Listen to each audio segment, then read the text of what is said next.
बिस्मिल्लाहिर्रहमानिर्रहीम। अस्सलाम वालेकुम स्टूडेंट्स, कैसे हैं आप सब? होपफुली आप सब खैरियत से होंगे। अच्छा स्टूडेंट्स, आज की इस वीडियो में हमने जो हमारा नेक्स्ट क्वेश्चन है, क्वेश्चन नंबर 9 चैप्टर नंबर 6 का accounting for bill of exchange. तो पेज नंबर मेरे पास है 176, सुहेल अफजल और एम आरिफ की जो बुक है। ठीक है, तो क्वेश्चन को सबसे पहले पढ़ लेते हैं। X draws a bill for rupees 10,000 on Y, who accepts and returns it to X on the same date for 3 months. ठीक है, X discounted the bill with his banker at 9% per annum. On the due date, the bill was dishonored by Y. अच्छा, इसमें भी and पे bill dishonoured हो रहा है। सबसे पहले रिक्वायरमेंट में क्या है कि give journal entries in the books of X Y and bank. तीनों पार्टीज़ की जो बुक्स है उसमें हमने एंट्रीज शो करनी है। तो एक्स जर्नल, वाई जर्नल और बैंक जर्नल तीनों के फॉर्मेट में ऑलरेडी यहाँ पे बना चुका हूँ। तो सबसे पहले जो एक्स ने बिल ड्रॉ किया है वाई पे, तो एक्स के जर्नल में bill receivable account debit to Y account और अमाउंट 10,000। ठीक है, और नरेशन में आ जाएगा acceptance received for 3 months. Y के जर्नल में इसके अगेंस्ट बिल ड्रॉ किया है, तो X account debit to bill payable account. यहाँ तक कोई नई चीज़ नहीं है, वही जो हम रूटीन में करके आ रहे हैं इस चैप्टर में। ठीक है, इसके बाद क्या हुआ है कि x discounted the bill with his banker at the rate of 9% per annum. ठीक है, 9% से उसने बिल जो है बैंक को डिस्काउंट किया है, तो बैंक ने उसको पैसे दिए हैं उस बिल की जो अमाउंट है उसका 9% डिडक्ट करके। ठीक है, तो जो 10,000 है इसमें से इसका 9% कैलकुलेट करके वो हम इसमें से माइनस करेंगे, तो जो बाकी आएगा वो पैसे इसको मिले हैं एक्स को। तो बैंक ने पैसे दिए हैं तो बैंक अकाउंट इसका इंक्रीज़ हो जाएगा, बैंक अकाउंट डेबिट, तो डिस्काउंट भी डेबिट हो जाएगा यहाँ पे, और बिल इससे जा रहा है तो बिल रिसीवेबल अकाउंट क्रेडिट। अच्छा जी, अब जो बिल रिसीवेबल अकाउंट की अमाउंट यहाँ पे आएगी वो तो 10,000 ही आएगी जो ऊपर यहाँ पे है। ठीक है, लेकिन जो बैंक की जो अमाउंट है वो कैसे आएगी, वो जो डिस्काउंट है उस पर वो हम माइनस करके जो अमाउंट आएगी वो बैंक ने इसको पे की है। तो डिस्काउंट हम इस पे कैलकुलेट करेंगे, 9% पर एनम है। ठीक है, यहाँ पे लिखा हुआ है 9% पर एनम, तो यह 9% यानी कि पूरे साल का 9% है। यहाँ पे बिल इसने 3 महीने का ड्रा किया है, तो हम 3 महीनों के हिसाब से कैलकुलेट करेंगे। ठीक है, तो नरेशन में हम लिख लेंगे bill discounted at the rate of 9% per annum. अब जो डिस्काउंट की जो अमाउंट हमने कैलकुलेट की है वो हमने कैसे कैलकुलेट किया, ये 225 9% है 10,000 का। ठीक है, तो 9% हमने कैलकुलेट करना है, फिर उसको हमने ये तो हमारे पास जब 9% हम 10,000 का कैलकुलेट करेंगे तो हमारे पास एनुअल जो होगा डिस्काउंट की अमाउंट जो होगी एनुअल वो आ जाएगी। फिर उसको फर्दर हमने 3 महीने का हमें चाहिए, क्योंकि हमें जो बिल ड्रा किया है वो तो 3 महीनों के लिए है, तो यहाँ पे जो डिस्काउंट है ज़ाहिर है वो 3 महीनों के हिसाब से आएगा। तो जो अमाउंट हमारे पास आएगी उसको फिर हमने 3/12 करना है, तो फिर ये 225 आ जाएगा हमारे पास। ठीक है, अगर आप डायरेक्टली करें तो 0.09 मल्टीप्लाई बाय 10,000 मल्टीप्लाई बाय 3/12, तो ये आ जाएगा 225। ठीक है, ये 225 जो डिस्काउंट है ये 3 महीनों का अब हमारे पास आ गया।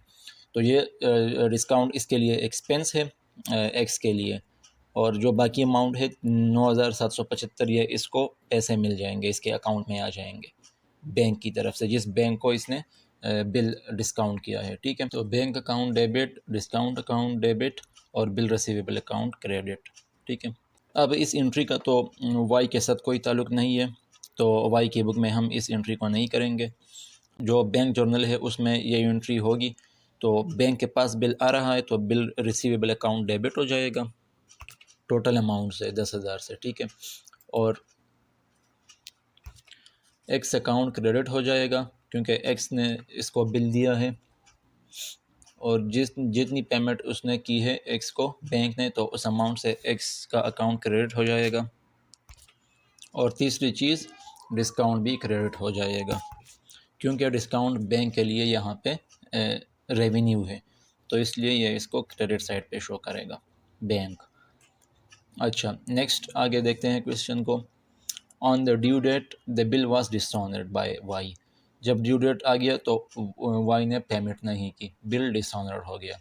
अच्छा, अब यहाँ पे एक नया नया केस है, क्योंकि यहाँ पे बिल अब एक्स के पास तो नहीं है, बिल तो बैंक के पास है, और ड्यू डेट पे बैंक ने जो ड्राई है उसने पेमेंट नहीं की, ठीक है, उसने डिफ़ॉल्ट किया है। तो अब क्या होगा, पहले तो हम सिंपली वो एंट्री को रिवर्स कर देते हैं। अब ड्रार के बुक में जो है बैंक अकाउंट हम क्रेडिट करेंगे और डेबिट हम क्या करेंगे, जो वाई का अकाउंट था। अब हमने वाई से वो पैसे दोबारा लेने हैं, ठीक है, क्योंकि अब बिल तो डिसऑनर्ड हो गया ना, तो बैंक के अभी हमने 10,000 जो बैंक ने उससे लेने थे वाई से, वो अब हम पे करेंगे उसको, क्योंकि वाई ने तो पे नहीं किए, यानी कि एक्स पे करेगा। तो यहाँ पे जो वाई अकाउंट है वो डेबिट हो जाएगा 10,000 से, क्योंकि ये जो है ओरिजिनल अमाउंट से होगा, और जो वाई है वो फिर से एक्स का डेटर बन गया है, और बैंक अकाउंट क्रेडिट हो जाएगा, क्योंकि अब एक्स ने बैंक को देने हैं 10,000, तो ये एक किस्म की इसके लिए लाइबिलिटी बन गई यहाँ पे। अब जो एक्स है इसने वाई से 10,000 रुपये रिसीव करने हैं और बैंक के 10,000 रुपये इसने देने हैं, तो वाई अकाउंट डेबिट और बैंक अकाउंट जो है यहाँ पे क्रेडिट हो जाएगा। अच्छा, अब बैंक की बुक में ये एंट्री हम कैसे करेंगे, चूँकि बिल डिसऑनर्ड हुआ है, तो यहाँ पे ये फिर से एक्स अकाउंट को डेबिट करेगा, एक्स से इसने अब 10,000 रुपये लेने हैं, ठीक है, तो एक्स अकाउंट डेबिट और बिल रिसीवेबल अकाउंट क्रेडिट हो जाएगा, क्योंकि बिल रिसीवेबल अब ख़त्म हो गया, इसको अब उसने पैसे तो नहीं देने जो वाई था, यानी कि बिल तो ख़त्म हो गया ना, तो अब इसने जो 10,000 रुपये थे वो इसने उससे जो जिसने इसको बिल दिया था एक्स से फिर अब बैंक ने ये 10,000 रुपये लेने हैं, तो ये एंट्री इस तरह बनेगी, X account debit to bill receivable account credit, और नरेशन में लिख लेंगे बिल डिसऑनर्ड एट मैच्योरिटी। अब यहाँ पे आप एक चीज़ नोट कीजिएगा कि यहाँ पे जो है ना, जो अमाउंट है वो वही ओरिजिनल अमाउंट आएगी।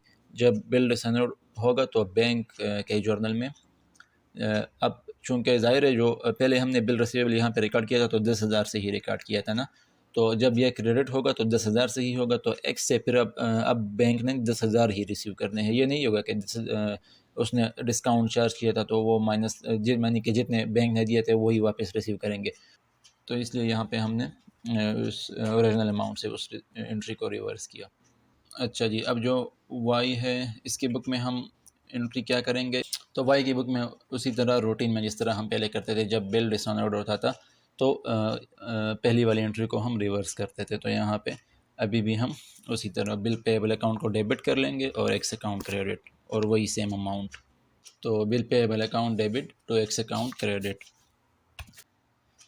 तो ये बात हमने पहले भी डिस्कस की थी, सबसे पहली वाली जो वीडियो है इस प्लेलिस्ट की, जिसमें हमने basic entries of bill of exchange discuss की थी, ठीक है, तो वहाँ पे हमने ये बात की थी कि जब बिल डिसऑनर्ड होता है तो चाहे वो ड्राई ने इंडोर्स किया हो, या चाहे उसके अपने अपने पास वो बिल हो, या चाहे उसने बैंक को कलेक्शन के लिए दिया हो, या चाहे उसने डिस्काउंट किया हो, तमाम केसेस में जो ड्राई होता है उसकी बुक में यही एंट्री होगी, जो जब बिल डिसऑनर्ड होगा तो ऊपर वाली एंट्री को हम रिवर्स करेंगे।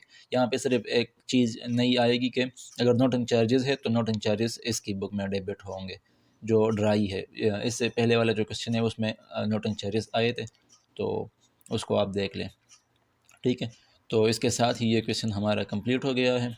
नेक्स्ट वीडियो में इंशाल्लाह हम अगला क्वेश्चन सॉल्व करेंगे, क्वेश्चन नंबर 10 को देखेंगे। होपफुली आपको सारी चीज़ें समझ आ गई होंगी, अगर फिर भी आपको कहीं पे कन्फ्यूजन है तो आप कमेंट में पूछ सकते हैं। तो अगर आपको वीडियो अच्छी लगी हो तो वीडियो को लाइक करें और चैनल को भी सब्सक्राइब करें और साथ में बेल आइकन को भी प्रेस करें ताकि आने वाली हर नई वीडियो की अपडेट आपको मिलती रहे। तो मिलते हैं इंशाल्लाह फिर नेक्स्ट वीडियो में। अल्लाह हाफिज़।